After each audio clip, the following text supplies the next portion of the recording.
Bonjour à tous et bienvenue sur boursicoté.com pour cette nouvelle analyse technique Forex, matières premières et crypto-monnaie avec une paire de devises euro-dollar qui valide donc son entrée en consolidation par rupture de la zone des 1,0925. C'était une considération qui avait été évoquée hier. Cette zone est même devenue résistance aujourd'hui. On a cassé la zone des 1,0873, deuxième retracement de Fibonacci de la précédente phase haussière. Et donc on continue ici à s'inscrire dans un mouvement baissier relativement dynamique, dont l'objectif ici se situe désormais sur la zone des 1,0780. On a eu un retournement très technique. Nous étions bien ici au-dessus de la moyenne mobile 20 exponentielle. On a franchi cette moyenne mobile, on est venu au contact de la bolle inférieure, on est remonté ici sur la moyenne mobile 20 exponentielle qui agit comme résistance. Suite à cela, on accélère. C'est un mouvement de retournement très technique et très reconnaissable qui donc valide la potentialité de venir ici sur cette zone des 1,0780.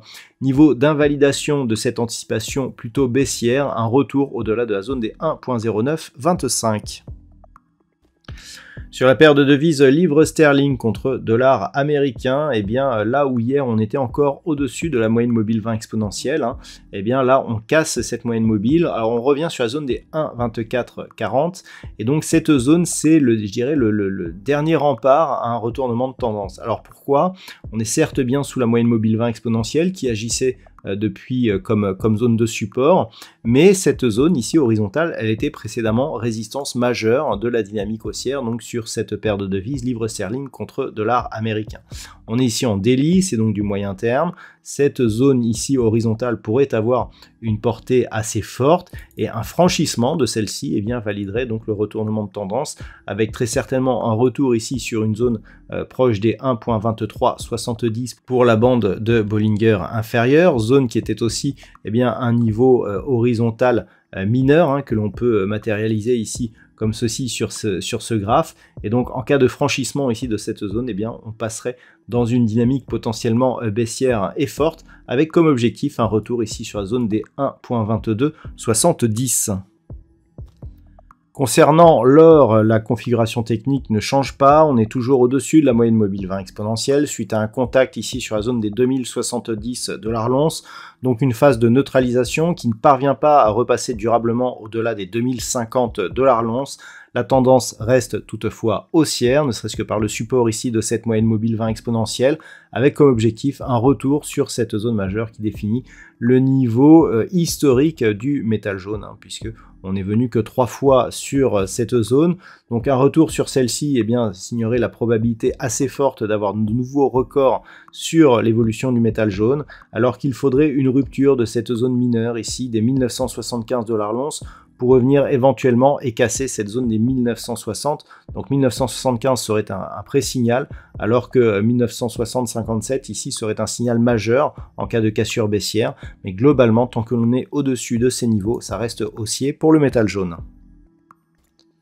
Au niveau du WTI, on attendait ici un test sur la zone des 70.40 et il semblerait que ce test soit en train de s'effectuer et que l'on casse ici cette zone de support majeur. Donc clairement, le setup était assez clair. Contact ici sur la zone des 65.20. Je vous avais indiqué que tant que l'on ne cassait pas ici cette moyenne mobile 20 exponentielle et cette zone des 75, on était sur un rebond technique. On en a la confirmation, les cours ne sont même pas venus chercher la moyenne mobile, on redescend sur la zone des 70.40 et donc clairement on attend un retour ici possible sur la zone des 65.20.